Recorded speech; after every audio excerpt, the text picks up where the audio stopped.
Welcome viewers और बात करूंगा यस बैंक के बारे में। बहुत कम समय लूंगा, आपको बहुत ज़्यादा जानकारी देने की कोशिश करूंगा।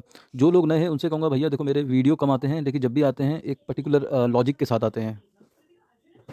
क्योंकि दोस्तों अपना नियम ऐसा नहीं है कि ब्रेकआउट होने के बाद ये स्टॉक बढ़ जाए तब बोलो तो कोई फ़ायदा नहीं है दोस्तों। लॉजिक और एनालिसिस का मतलब यही होता है कि आगे की क्या प्रोबेबिलिटी है, उसको क्या आप सही डायरेक्शन प्रिडिक्ट कर सकते हो अपने एनालिसिस के बेस में। वही एक सही एनालिसिस होता है जो मेरे हिसाब से। आप लोग मेरा लास्ट वीडियो देखिए दोस्तों, 2 महीने पहले डाला था मैंने इसके अंदर, और मैंने 25 रुपये का टारगेट पहले बताया था इसके अंदर, और बिल्कुल टेक्निकल बेस पे बताया था, तुक्के मार के बेस पे नहीं बताया था, और वो अचीव भी हुआ है। जो लोग नए हैं उनसे कहूँगा एक बार देख लो, समझ में आ जाएगा। अब बात करते हैं नेक्स्ट वीक की। नेक्स्ट वीक के लिए दोस्तों यस बैंक में पर्टिकुलर दो ट्रिगर हैं, दो बड़े ट्रिगर हैं। एक तो फाइनेंशियल, कि जिसके पीछे सारी कहानी निर्भर करती है किसी भी स्टॉक की, कि उसको फर्दर आगे कंटिन्यू अपसाइड में जाना है या थोड़ा और साइडवेज रहेगा या डाउन साइड में जाएगा। तो इसके रिजल्ट आ गए हैं। रिजल्ट के अंदर दोस्तों देखे जाए तो इनकम बढ़ती हुई दिखी है, और जो इन्हें प्रोविजन है लास्ट क्वार्टर के कंपेयर करें तो प्रोविजन इन्हें इस बार भी थोड़े से बढ़ा दिए हैं, जिसकी वजह से जो नेट प्रॉफिट है वो कम दिख रहा है। आपको लॉजिक समझना है, इनकम बढ़ी है लेकिन प्रोविजन बढ़ाए हैं ऑपरेटिंग के, तो उसकी वजह से नेट प्रॉफिट कम दिख रहा है। तो दोस्तों बुलेट पॉइंट देख लेते हैं कि मेन बुलेट पॉइंट क्या है रिजल्ट के अंदर। तो एक तो मैंने आपको बताया कि भैया प्रोविजन बढ़े हैं, उसकी वजह से जो नेट प्रॉफिट लास्ट क्वार्टर में था उससे बहुत कम आया है। इस बार ये सारे फिगर लाख्स में है। एक तो यहाँ पर दिक्कत दिख रही है, अगर हम मोटा मोटा ऊपर की तौर पे देखें तो नेट प्रॉफिट कम दिख रहा है। दूसरी बात करें दोस्तों एनपीए की, एनपीए के अंदर अच्छी खासी गिरावट दिख रही है दोस्तों। ये देखिए 1% के लगभग नेट एनपीए आए हैं, जो कि लास्ट क्वार्टर में थे 3.6%। तो बहुत अच्छी खासी गिरावट है, एनपीए कम हो रहे हैं। दैट मीन्स ये बैंक के लिए अच्छी बात है। जो इन्हें ट्रांसफर कर रहे हैं वो भी एक पॉजिटिव फैक्टर पैदा करते हैं पर्टिकुलर इस पॉइंट पे।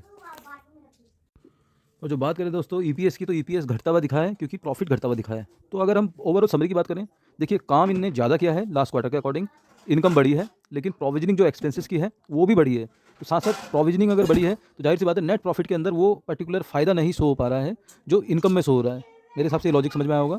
इनकम अच्छी खासी इनकी बढ़ी है, प्रॉफिट नहीं दिख रहा है, ठीक है। दूसरी बात है एनपीए के अंदर बहुत अच्छी खासी कमी आई है, जो कि बैंक के लिए बहुत पॉजिटिव है। और नेट प्रॉफिट की वजह से जो ईपीएस है वो घटता हुआ आया है। तो मिले जुले रिजल्ट हैं। अगर पर्टिकुलर नेट प्रॉफिट की बात करें तो कमाई की बात करें तो वो थोड़ी कम हुई है, तो जाहिर सी बात है पॉजिटिव टू नेगेटिव रिजल्ट है, मतलब फ्लैट टू नेगेटिव। मीन्स कोई ऐसा पर्टिकुलर बड़ा ट्रिगर, बड़ा भारी ट्रिगर नहीं है रिजल्ट के अंदर जो स्टॉक भागने शुरू कर दे, अपर सर्किट लगा दे, ऐसा कुछ नहीं है रिजल्ट के अंदर। सीधी सी बात है। तो कह सकते हो फ्लैट टू नेगेटिव। बट साथ साथ जो न्यूज़ आई है दोस्तों वो बहुत नेगेटिव न्यूज़ है। ये देखिए सामने आपके लिखा हुआ है यस बैंक को बॉम्बे हाई कोर्ट से बड़ा झटका। तो जाहिर सी बात है एक रिजल्ट आए हैं जो कि फ्लैट टू नेगेटिव हैं, साथ साथ बड़ी नेगेटिव न्यूज़ आई है।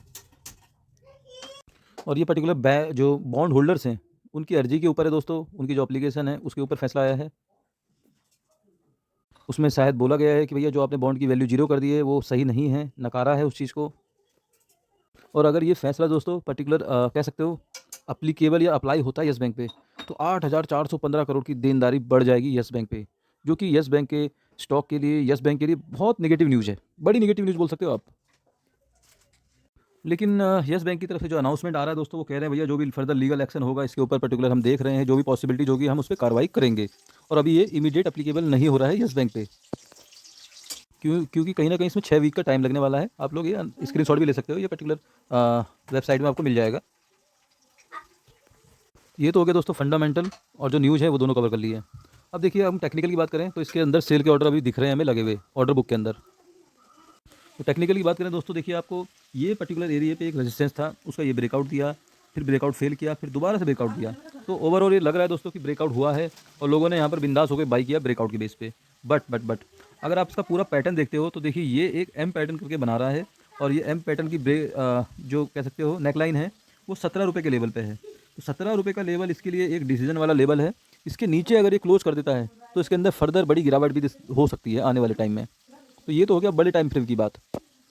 इसको हम कह सकते हैं भैया ये ब्रेकआउट हुआ या एक्सटेंशन हुआ ब्रेकआउट का, वो फेलियर हुआ और डबल टॉप बनाया उसने, तब ये नीचे आ रहा है। तो ये निगेटिव पैटर्न होता है डबल टॉप, और एम पैटर्न भी बन जाएगा। तो दोस्तों हाई प्रोबेबिलिटी तो गिरावट की ही है स्टॉक के अंदर, क्योंकि कोई पॉजिटिव ऐसा नहीं है ट्रिगर रिजल्ट के अंदर, और दूसरा निगेटिव न्यूज़ भी है। तो आपको समझना चाहिए जो ये पैटर्न बनना है यहाँ पर, ये यहाँ तक की गिरावट दिख रही है इसके अंदर कि यहाँ से यहाँ तक ही आ सकता है। 17 रुपये 50 पैसे कह लो या 17 रुपये तक ही आ सकता है। ये प्रोबेबिलिटी हाई लग रही है इसके अंदर। बट कल का मार्केट का सेंटीमेंट क्या रहता है, गैप अप गैप डाउन खुलता है। तो दोस्तों जब तक ये 21 रुपये का लेवल क्रॉस नहीं करता है, 21 रुपये का लेवल क्रॉस करने के बाद ही एक हमें ब्रेकआउट दिखेगा यहाँ पर, और तब ये फर्दर आगे 22 रुपये और 24 रुपये तक के टारगेट के लिए जा सकता है। बट इतना बड़ा टारगेट ये मेरे हिसाब से फिलहाल तो नहीं अचीव करेगा। थोड़ा बहुत हो सकता है कि ये फर्स्ट हाफ में अप रहे और रिटेलर्स को और ट्रैप करे, फिर सेकंड हाफ में डाउन आ जाए। ये हाई प्रोबेबिलिटी है, क्योंकि ऐसा कोई रिजल्ट के अंदर भी कोई बड़ा ट्रिगर नहीं है और निगेटिव न्यूज़ भी है। तो जाहिर सी बात है ये है, और साथ साथ बजट भी है, तो दोस्तों बहुत मतलब सेंटीमेंट जो है साइडवेज वाले ज़्यादा हैं। तो बात करते हैं दोस्तों कल करना क्या है। देखिए, जो फ्रेश एंट्री की बात सोच रहे हैं या लेने की सोच रहे हैं, उनकी फ्रेश एंट्री की सही जगह दोस्तों 15 से 16 रुपये की रेंज में ही है।